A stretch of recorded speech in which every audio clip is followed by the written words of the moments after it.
नमस्कार। गिरीश गुप्ता के चैनल में आपका स्वागत है। एक वीडियो पिछले दिनों हमने बीएसई के ऊपर बनाया था और उसमें हमने ये बताया था कि बीएसई एक प्लेटफॉर्म कंपनी है जिसकी प्लेटफॉर्म क्रिएट करने की एक फिक्स कॉस्ट होती है और वो फिक्स कॉस्ट के बाद जो रनिंग कॉस्ट है वो बहुत ही मिनिमम होती है और जितने ज़्यादा उसके ऊपर ग्राहक आते हैं या जितने लोग उसके ऊपर ट्रेड करते हैं उतना ही कंपनी का प्रॉफिट बढ़ता जाता है। तो उस संदर्भ में ई आर नीरज गोयल जी वो ये कहते हैं कि कैम्स और बीएससी की क्या तुलना है। तो पहली चीज तो ये देखिए, कैम्स जो है ना वो अभी वो डिस्कस करेंगे बिजनेस मॉडल इसका। तो कैम्स जो है ना वो तो एक ठेकेदार है और जो बीएससी है ना वो अपने आप में एक इंडिपेंडेंट एंटाइटी है और जो रेगुलेट होती है सेबी से। तो बीएससी की और कैम्स की जो तुलना है सिर्फ इतनी सी जरूर हो सकती है कि वो प्लेटफॉर्म है।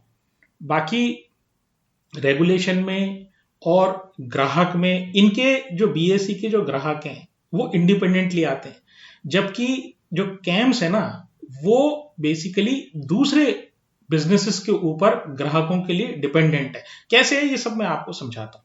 इसके साथ साथ ही एक relevant question CA Sanjay Kumar ji इनका भी है, तो ये के फिनटेक के बारे में जानना चाहते हैं। ये क्वेश्चन अच्छा हुआ कि ये दोनों तीनों क्वेश्चंस जो है ना ये एक साथ आ गए, ताकि आपको वो पूरा प्लेटफॉर्म बिजनेस के बारे में काफी आइडिया लग जाएगा। और खास करके ये जो कैम्स और जो के फिनटेक है ये काफी कंपेरेबल कंपनीज हैं, तो इनमें आपको डिफरेंस और सिमिलैरिटी भी पता लग जाएगी। तो पहले शुरू करते हैं कैम्स से। तो देखिए कैम्स क्या करती है। कैम्स बेसिकली मतलब मूलतः जो उसका ज्यादातर बिजनेस है ना वो म्यूचुअल फंड के ट्रांजैक्शंस के थ्रू आता है। अब इसका क्या मतलब है, जैसे मान लीजिए अगर आपको म्यूचुअल फंड में कोई इन्वेस्टमेंट करना है तो आपके पास क्या है कि वो फॉर्म जो इनिशियल फॉर्म जो होता है, आजकल तो सारी चीजें ऑनलाइन हो गई तो इनकी ऑनलाइन सर्विसेज भी हैं। तो मैं आपको एक बेसिक समझाने के लिए पहले मैं आपको इसका प्रोसेस समझा देता हूँ ताकि आपको क्लियर हो जाए कि कैसे काम होता है। तो जो म्यूचुअल फंड है वो म्यूचुअल फंड के एप्लीकेशन अपन लेके गए सारे कागज वगैरह भर के, तो ये लोग जाके उसको अपने सिस्टम में पंच करते हैं और जिस सिस्टम से जिस कंपनी को वो पैसा जाना होता है, यानी कि जिसके लिए आप जिस पर्टिकुलर स्कीम के लिए और जिस म्यूचुअल फंड एएमसी के लिए आपने वो पैसा दिया है उसको पैसा चला जाता है। ठीक है। और आपको यूनिट्स इश्यू हो जाती हैं। उसके बाद क्या होता है, आपका जब एक बार रिकॉर्ड में उसमें नाम आ गया फिर आप देख डेली आपको एनईवी में भेजनी पड़ती है। उसके बाद आपको लेटर भेजना पड़ता है जो म्यूचुअल फंड कंपनीज को कि भाई आपका फोलियो की इतनी वैल्यू है, सेबी के रेगुलेशन से। और उसके अलावा आपको मान लीजिए रिडीम करना है, मान लीजिए आपको कोई स्विच करना है, आपको नई कोई फोलियो क्रिएट करवाना है, जितने भी ये सब काम है ना ये सारे काम म्यूचुअल फंड कंपनी को करने होते हैं। ठीक है, क्योंकि म्यूचुअल फंड कंपनी को आप पैसे दे रहे तो म्यूचुअल फंड कंपनियों ने इनको अपना ठेका दे दिया कि भाई ये देखो मैं कुछ ये सब काम मेरा काम जो है ना वो तो म्यूचुअल फंड को मतलब इन्वेस्टमेंट करके म्यूचुअल फंड्स चलाना है और म्यूचुअल फंड में लोगों का पैसा जो है ना वो शेयरों में लगा के या बॉन्ड्स में लगा के या जो जिस तरह का भी म्यूचुअल फंड है, चाहे इक्विटी से रिलेटेड म्यूचुअल फंड है या आपको वो बॉन्ड से रिलेटेड म्यूचुअल फंड है, तो उस तरह के मेरे को तो इन्वेस्टर को रिटर्न जनरेट करके देना, ये कागज पत्र का काम जो है ना ये मेरे से नहीं होगा। तो उन्होंने कैम्स जैसी एजेंसी को हायर कर लिया और वो इनके बिहाफ पे काम करता है। तो पॉइंट नंबर 1, तो क्लाइंट इनका कौन हुआ, इनका क्लाइंट हुआ एएमसी। यानी जैसे आपको निपॉन इंडिया हुआ, या आप मैं एग्जाम्पल के तौर पे बता रहा हूँ कि Nippon India basically K fintech के साथ है। तो जैसे मान लीजिए बिरला सन लाइफ हुआ या आपका एच डी एफ सी हुआ, तो ये सारी जो या आपका कोटक हुआ, तो ये सारी जो एएमसीज हैं ये जुड़ी हुई हैं कैम्स के साथ। तो जितनी भी इन म्यूचुअल फंड्स में जितनी भी एप्लीकेशंस आप लगाते हैं, चाहे ऑनलाइन लगाएं चाहे ऐप के थ्रू लगाएं या किसी जीरोधा या ग्रो या किसी भी ऐप के थ्रू आप लगाएं, अगर किसी जैसे मान लीजिए अगर आपने बिरला वाले में स्कीम में लगाया है तो वो जो चीज़ है वो अल्टीमेटली इनके पास ही वो एप्लीकेशन जानी है। ठीक है, चाहे फिजिकल फॉर्म में जाए चाहे ऑनलाइन फॉर्म में जाए, और ये उसको प्रोसेस करते हैं, आपको यूनिट अलॉट करते हैं, उसका हिसाब किताब रखते हैं, रिडीम करते हैं जो एएमसी से पैसा लेते हैं, और अगर रिडम्पशन में वो आपको ट्रांसफर करते हैं डेली हमेशा रेगुलरली स्टेटमेंट भेजते हैं। तो ये हुआ इन्वेस्टर से रिलेटेड। दूसरी बात, अब बीच में डिस्ट्रीब्यूटर भी होता है। तो जैसे मान लीजिए आपका कोई म्यूचुअल फंड डिस्ट्रीब्यूटर है, कोई आपके आसपास फॉर्म लेके जाता हो, ठीक है, जैसे फॉर्म फिल करके कुछ लोग भरवाते हैं, तो उनके थ्रू जैसे उनकी जो सर्विसेज या ऑनलाइन, जैसे ये जितनी भी ब्रोकरेज कंपनीज हैं, जैसे वो जो ऑनलाइन आपको इन्वेस्टमेंट का ऑप्शन प्रोवाइड कराती है, तो वो सारे जो होता है वो ब्रोकर हुए इनके लिए, एएमसी के लिए ब्रोकर हुए या डिस्ट्रीब्यूटर हुए। तो जो डिस्ट्रीब्यूटर है ना, उनका हिसाब किताब रखना, किसका कमीशन कितना है, ट्रेलिंग कमीशन कितना है, और किसको कितनी रेट लगानी, ये सारी चीजें जो है ना वो इन कंसल्टेशन विद एएमसी ये कैम्स करती है।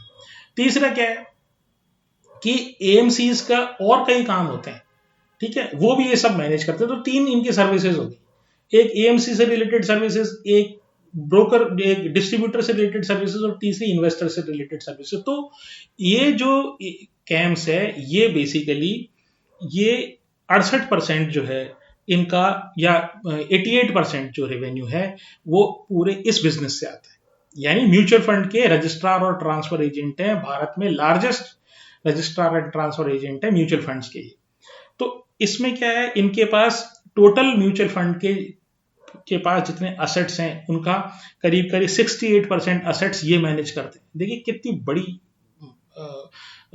ये बात है कि 68% टोटल म्यूचुअल फंड्स का 68% इनके थ्रू रूट होता है, और जितनी लगभग 50 कंपनियां जो म्यूचुअल फंड की, उसमें 26 कंपनियां जो हैं वो इनकी क्लाइंट है, यानी उनके बिहाफ पे ये ट्रांजैक्शंस को प्रोसेस करती है।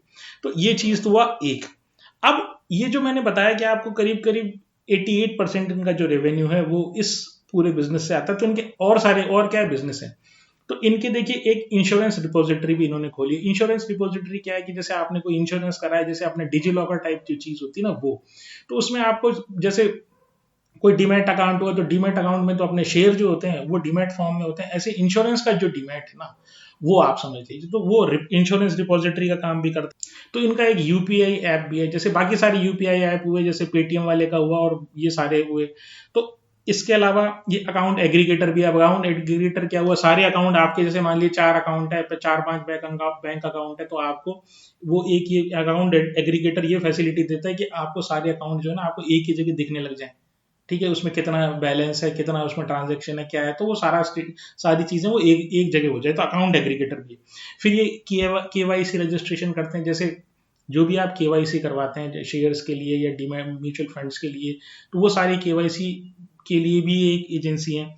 फिर जो एनपीएस है उनके रिकॉर्ड कीपिंग के लिए भी ऑथोराइज्ड है, ठीक है, जिसको भी जो भी एजेंसी एनपीएस लॉन्च करती है वो उसके लिए वो इनको एम्पैनल कर लेती है, और सारा उनके लिए उस एनपीएस को जो मैनेज कर रही है कंपनी, उसके लिए जैसे म्यूचुअल फंड को जो मैनेज करते हैं वो उनका जो ये काम करते हैं, वैसे के वैसे जो एनपीएस कंपनी मैनेज करती है उनके लिए सारा रिकॉर्ड कीपिंग, हिसाब किताब, पैसा कितना जमा है, कितना आया, कितना गया, ये सारी रिकॉर्ड ये रखते हैं। इसके अलावा ये डेटा एनालिटिक्स की कंपनी भी अभी इन्होंने एक्वायर की है। तो आजकल ये आर्टिफिशियल इंटेलिजेंस और डेटा जो एनालिसिस है इसका बड़ा पॉपुलर कंसेप्ट चल रहा है, तो इन्होंने भी एक कंपनी एक्वायर की है। तो इस तरह के ये काम करते हैं।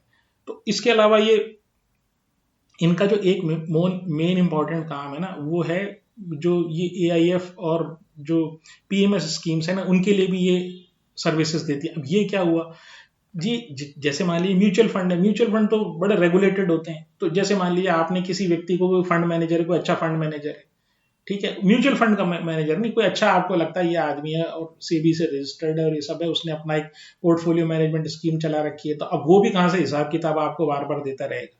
तो वो सारी चीजें भी इनके थ्रू रूट होती हैं। जैसे म्यूचुअल फंड की डिटेल्स इनके थ्रू रूट होती हैं, वैसे ही जो जो एआईएफ हुआ या पीएमएस हुआ, ऑल्टरनेटिव इन्वेस्टमेंट फंड एआईएफ, तो वो आप पीएमएस तरीके की चीज समझ लें आप उसको। तो वो सारी ट्रांजैक्शन भी इनके थ्रू रूट होते हैं। तो ये इनका टोटल बिजनेस था। अब बात ये है कि इनका जो मार्केट कैप है ना वो 18,900 करोड़ का है।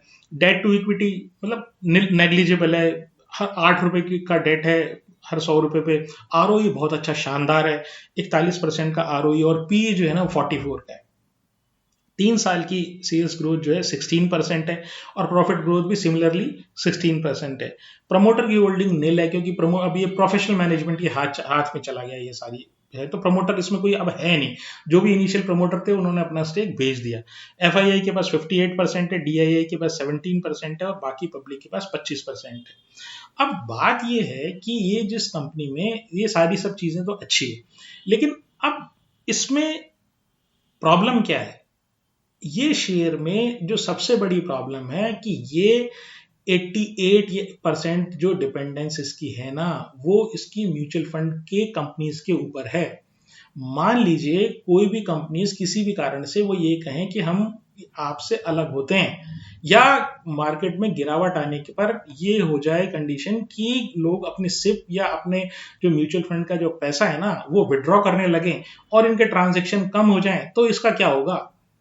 इसलिए ये जो मैंने आपको इनके अलग बिजनेस बताए जिनमें इनका शेयर जो करीब करीब 12% का है रेवेन्यू में, जैसे एनपीएस का हुआ, यूपीआई का हुआ, इंश्योरेंस डिपॉजिटरी का हुआ, अकाउंट एग्रीगेटर का हुआ, एआईएफ और पीएमएस का हुआ, तो ये जो जितना बिजनेस है ना ये इनका केवल 12% है। टोटल रेवेन्यू केवल 12% है इनका।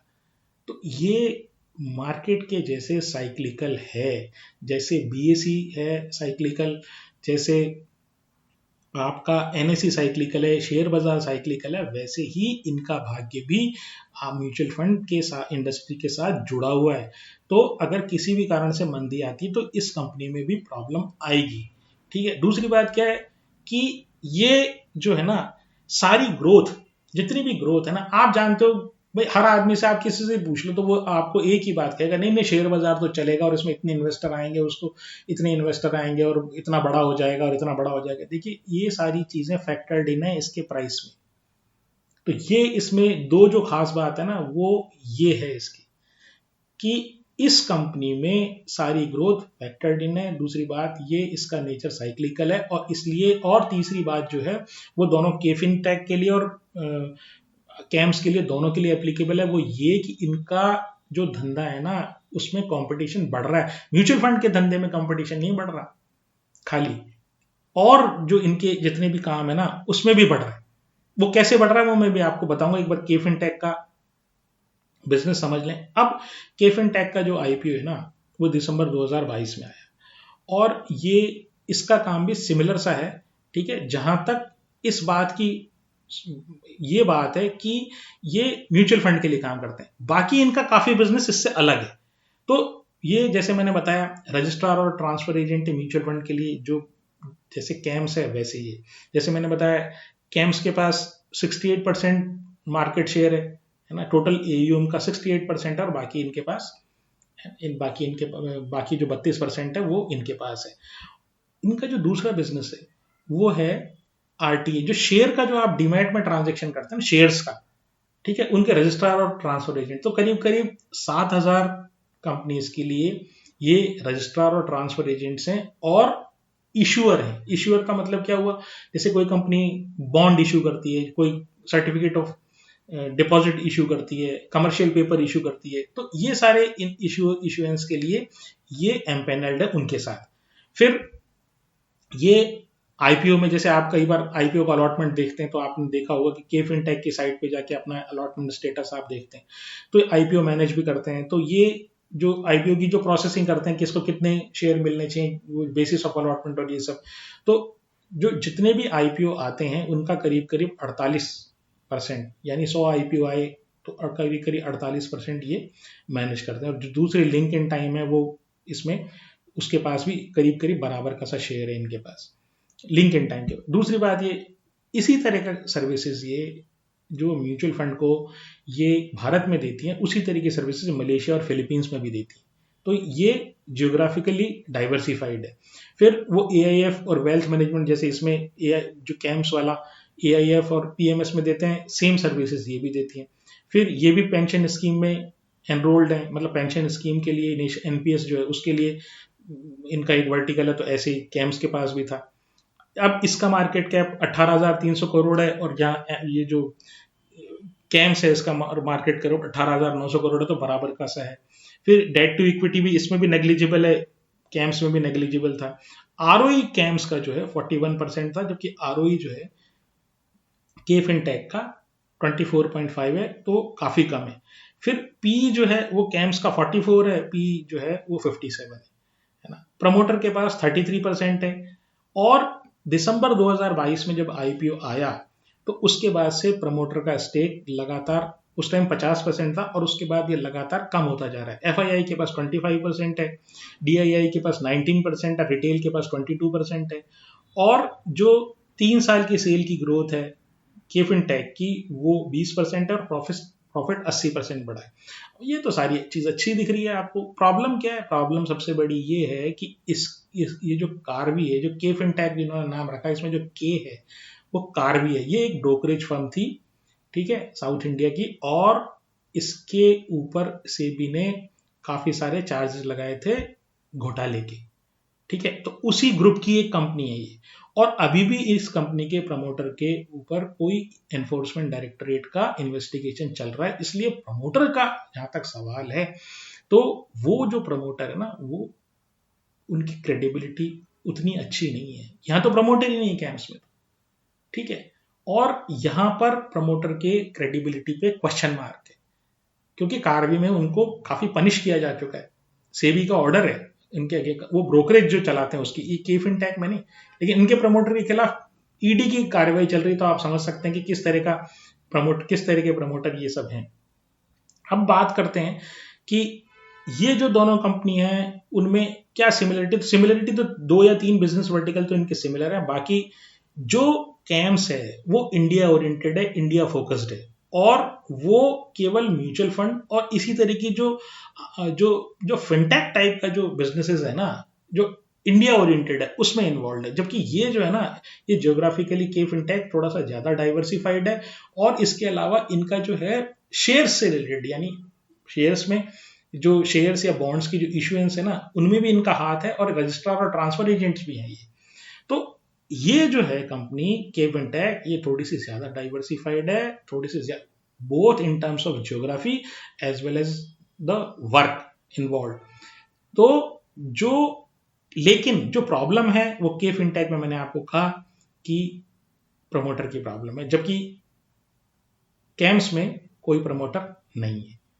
तो यहां तक तो सब चीजें हमने समझ ली।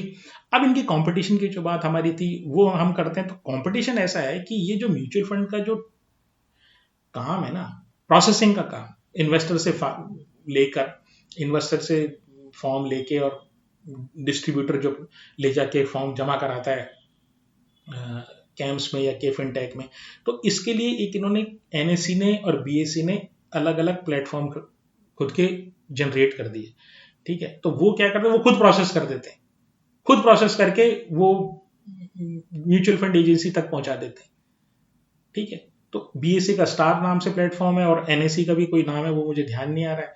तो ये जो है ना, ये कंपटीशन में आ रहे हैं।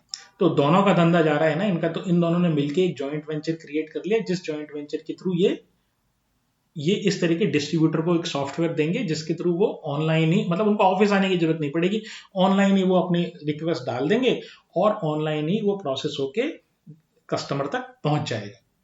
तो ये रही के फिनटेक और कैम्स की बात। आशा है ये कंपैरिजन इन दोनों कंपनीज का आपको समझ में आ गया होगा।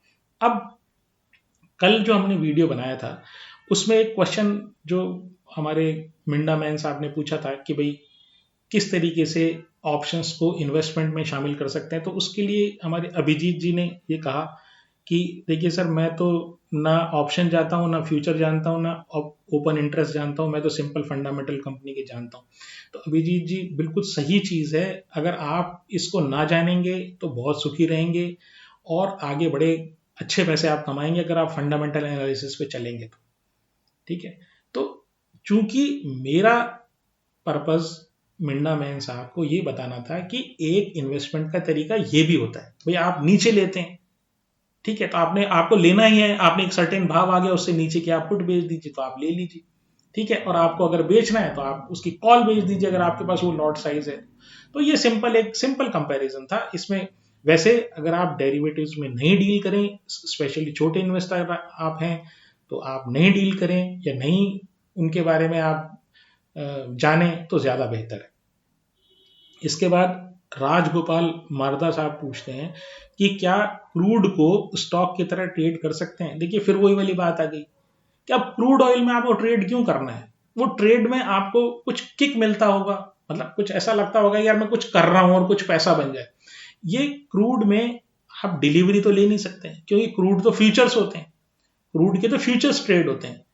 और क्रूड की डिलीवरी अगर होती भी होगी तो आप क्रूड ऑयल का डिलीवरी लेके करेंगे क्या। स्टॉक की डिलीवरी तो कम से कम लेके आप रख तो सकते हैं, अगर फ्यूचर्स में उसमें काम कर लिया आपने तो ये सब चीजों में दूसरी बात क्या है, क्रूड की जितनी भी चीजें हैं ना वो जियो पॉलिटिक्स से इतनी ज्यादा ज्यादा इंटरट्वाइंड है, या उससे ज्यादा इतनी मिली हुई है कि बहुत मुश्किल इस बात में होती है कि कोई आपको सही इंफॉर्मेशन इस बात की मिले कि इस आखिर क्रूड में कल क्या होगा। कभी आप किसी ने यमन में हुथी वालों ने अटैक कर दिया, कभी हमारे ट्रम्प साहब ने कुछ कह दिया, कभी किसी और ने कुछ कह दिया, कभी सऊदी अरेबिया में कुछ हो गया, कभी ईरान में कुछ हो गया, ठीक है, कभी उसकी डिमांड सप्लाई उसके ऑयल रिजर्व्स में प्रॉब्लम आ गई अमेरिका के, कभी बढ़ गया कभी घट गया। कहां तक हिसाब रखते रहेंगे। अपने सीधा सिंपल आराम से बिजनेस मॉडल का एनालिसिस करो, अच्छी कंपनियां ढूंढो, और थोड़ा वेट करना पड़ेगा। मतलब उसमें डेली डेली का कुछ काम नहीं है आपको। ये जो जो इन्वेस्टमेंट है ना, ये बड़ा बड़ा बोरिंग काम है एक्चुअली। तो इसलिए क्या है कि आप हो सकता है आप इसके लिए लगता है कि क्रूड में काम करके कुछ पैसे, जिसने भी आपको सलाह दी है तो वो मेरे को लगता नहीं है कि कोई ठीक ठाक से सलाह, अनलेस आप बहुत अच्छी तरह क्रूड ऑयल मार्केट को जानते हो। अगर आप जानते हैं बहुत अच्छी तरह, आपको पता है, तो आपको करना चाहिए। तो जीते गुप्ता साहब मैक्स फाइनेंशियल सर्विसेज के बारे में पूछते हैं। तो देखिए मैक्स फाइनेंशियल सर्विसेज जो कंपनी है ना, वो बेसिकली खुद जो है ना वो कुछ नहीं करती। उसकी दो तरह की इनकम आती है। एक तो वो है एक्टिवली मैनेज करती है किसको, मैक्स लाइफ इंश्योरेंस को, यानी कि वो मैक्स लाइफ इंश्योरेंस की होल्डिंग कंपनी है, और उसके साथ उसके कुछ इन्वेस्टमेंट्स भी हैं। उन इन्वेस्टमेंट से वो कुछ पैसा जनरेट करती है। तीसरा क्या है, उसकी कुछ पोर्टफोलियो कंपनीज हैं, तो उस पोर्टफोलियो कंपनीज को जो एडवाइस करती है ना, तो उस एडवाइजरी के लिए भी वो कुछ पैसा लेती है। तो ये बेसिकली तीन इसके काम है। तो मेन जो इसका बिजनेस है ना, एक्टिवली मैनेज किसको करती है, मैक्स लाइफ इंश्योरेंस को ये एक्टिवली मैनेज करती है। अब मैक्स लाइफ इंश्योरेंस में ये एक हिस्सा मैक्स फाइनेंशियल सर्विसेज का है और दूसरा एक्सिस बैंक का है। एक्सिस बैंक ने अभी रिसेंटली कुछ इसमें स्टेक खरीदा था। अब इसको, अभी वो ट्रांजैक्शन पूरा नहीं हुआ है, अब थोड़े टाइम में वो ट्रांजैक्शन भी पूरा हो जाने वाला है। अब बात आपने ये कही कि भाई इसका प्रॉफिट जो है वो तो कम हो रहा है, और इसकी जो प्राइस है ना वो बढ़ रही है। देखिए प्राइस के बारे में कहना जो है ना, बाजार में किसी भी चीज की प्राइस कुछ भी हो सकती है। कौन उसके पीछे वो मैं नहीं कह सकता। मैं आपको सिर्फ ये बताता हूँ कि ये जो इसका जो काम है ना, वो इंश्योरेंस है। एक तो मतलब इंश्योरेंस कंपनी को का जो प्रॉफिट आएगा वो एक्चुअली इसका प्रॉफिट है एक तरीके से, क्योंकि ये उस कंपनी को चला रही है। दूसरा ये है कि जो इनकी इन्वेस्टमेंट इनकम है वो आती है। अब जो लाइफ इंश्योरेंस का जो बिजनेस है ना, उसको समझना थोड़ा सा डिफिकल्ट है। उसका कारण ये है कि इट टेक्स थोड़ा, उसमें टाइम लगता है इसको समझने में। आसानी से वो बिजनेस समझ में नहीं आता है, क्योंकि वहां क्या होता है, आप ये बात समझिए लाइफ इंश्योरेंस में कि आज आपने प्रीमियम तो ले लिया, ठीक है। अब आपका दो रिक्वायरमेंट है लाइफ इंश्योरेंस के प्रीमियम। एक तो आपके पास लार्ज पूल होना चाहिए, मतलब आपके पास बहुत सारे ग्राहक होने चाहिए जिन्होंने इंश्योरेंस करा रखा हो। और दूसरी बात यह है कि वो जो लार्ज पूल में आपको ये असेसमेंट होना चाहिए कि आखिरकार हमारे पास क्लेम कितने का आएगा। मतलब 1000 लोगों ने मान लीजिए इंश्योरेंस कराया, और उसमें से हिस्टोरिकली ये पता है अपने को कि 20% जो लोग हैं ना, उनका क्लेम आता है एक साल में। अगर 1000 लोग कराते हैं तो 20 लोगों का क्लेम आता है, जो पुराने चाहे उन्होंने करा रखा। तो प्रीमियम तो हम हर साल देते हैं लाइफ इंश्योरेंस में, तो 50-60 साल तक तो प्रीमियम खाते हैं। और एक दिन जब आदमी को जाना होता है, तो जिस ड्यूरेशन ऑफ, जब वो जो ड्यूरेशन प्रीमियम की होती है उसमें अगर बीच में चला गया आदमी, तो ही तो पैसे मिलने वाला है। अदरवाइज तो उसको वो जो रकम जो है वो ओरिजिनली रकम और जो बोनस वोनस मिला के दे देती। तो बात ये है कि ज्यादा प्रीमियम, नए ग्राहक ज्यादा जुड़ने चाहिए। दूसरी बात ये, कोई नेचुरल कैलामिटी या जैसे कोविड टाइप की चीजें ये जो आती हैं, तब इन कंपनियों का सत्यानाश हो जाता है।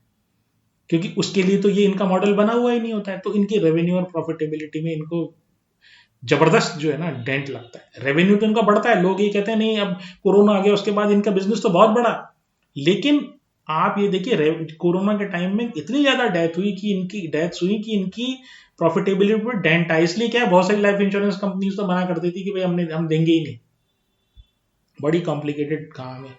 एम्बेडेड वैल्यू है, एवरेज प्रीमियम है, न्यू बिजनेस मार्जिन है, इनके रूल्स एंड रेगुलेशन है। तो बिजनेस समझने के लिए इसमें एक पूरा आपको 2 ढाई 3 घंटे का वीडियो में बनाऊं, वो एक्चुअली तभी ये सब चीजें समझानी संभव होगी। तो बात ये कि मेरा आपसे, आप सभी से बल्कि ये सजेशन है कि जो कॉम्प्लिकेटेड बिजनेसेस हो ना, जिनको समझना आसान नहीं हो, ठीक है, कैसे चलेंगे, कैसे मूव करेंगे, या तो एक तरीका तो ये है कि जैसे मान लीजिए जो बेस्ट आपको लाइफ इंश्योरेंस कंपनी लगती है ना, वो आप ले लीजिए, ठीक है, चाहे आप LIC लगती हो, चाहे ICICI लगती हो, चाहे और कोई लगती हो, ठीक है।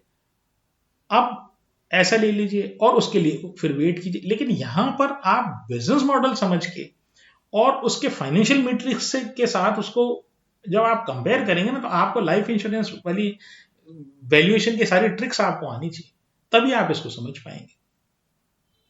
तो अगर आपको ये मेरा प्रयास पसंद आया हो तो आप चैनल को सब्सक्राइब करें, वीडियो को लाइक करें और शेयर करें। जितने भी शेयर्स की मैंने बात आज आपसे की है उसमें मेरी कोई खरीद या फरोख्त की राय नहीं है।